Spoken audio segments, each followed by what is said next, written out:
52 people, 12 years, one man. The Soviet Union said he couldn't exist, so no one was looking. He was caught once, released. He killed 22 more. They finally executed him in 1994. By then, it was too late for 52 families. A forest outside Rostov, Soviet Union. A body has been found. And another. 52 bodies. 12 years. One man. The Soviet Union said serial killers didn't exist in communist society. They were wrong. And people died because of it. This is the story of Andrei Chikatilo and the system that let him kill for 12 years. Andrei Chikatilo was born in 1936 in rural Ukraine. His childhood was defined by famine, war, and terror.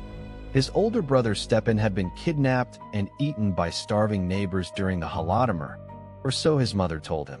Whether it was true, it became the thing Chikatilo never stopped thinking about. He was a poor student. He wet the bed until he was a teenager. He failed his entrance exams for university twice. He eventually became a teacher in Shakhty, a coal mining city in southern Russia. He married. He had children. He looked like any other Soviet worker. But at school, there were complaints. Children said he touched them. He was dismissed. It was recorded. Nothing else was done. December 22, 1978. Chikatilo lured a 9-year-old girl named Lena Zakotnova to an abandoned house in Shakhty. He attacked her. He strangled her. He threw her body into the Grashevka River. Lena was 9 years old. A witness had seen Chikatilo near the house that evening. Police questioned him. His alibi was weak. Instead of charging Chikatilo, police arrested a 25-year-old laborer named Alexander Kravchenko. Kravchenko had a previous conviction for rape. That was enough. Under brutal interrogation, he confessed. He was convicted of Lena Zakotnova's murder. In 1984, Alexander Kravchenko was executed. Chikatilo had already killed 11 more people by then. September 3, 1981. His second murder.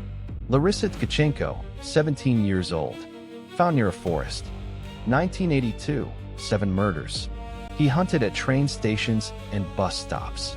He would offer directions, a cigarette, help with a bag. Then he would lead them into the forest. His victims were mostly runaways, homeless youth, and women traveling alone. People society was least likely to look for. 1983, for more murders. The forests around Rostov were filling with bodies. Investigators called it the forest strip murders. They knew it was one person. They had no idea who. In the Soviet Union, serial murder did not officially exist. It was a product of capitalism, decadence, Western moral failure, not something that could happen here. So there were no public warnings, no alerts posted at stations, no parents told to keep their children away from strangers at train stations. The investigation was classified. The deaths were invisible. By September 1984, police had stepped up plainclothes surveillance at Rostov stations. 2 detectives noticed a middle-aged man approaching women, then moving on when rebuffed. They followed him for hours. When they stopped him, he was carrying a briefcase. Inside, a knife with a 20-centimeter blade, rope, Vaseline. His name was Andrei Chikatilo. Police ran his blood. Type A. The semen samples from the forest strip murders were type AB. The lab concluded, wrong man. What the lab didn't know, what almost no one knew, is that Chikatilo was an extraordinarily rare case. His blood type and the type expressed in his other body fluids were different. A genetic anomaly. Extraordinarily rare. They let him go. In the 3 months after his release, Chikatilo killed 6 more people. Then he went quiet for a year. In 1985, 2 more murders. A transfer to a new job took him to different cities. The murders appeared in Revda, in Zaporizhzhia, in Leningrad. Investigators thought they might have multiple killers. The real number was still 1. In 1982, a detective named Viktor Burakov had been assigned to the forest strip case. He would spend 8 years on it. He knew the killer used trains. He knew the killer was educated. He brought in a psychiatrist, Alexander Burakov, to build a profile.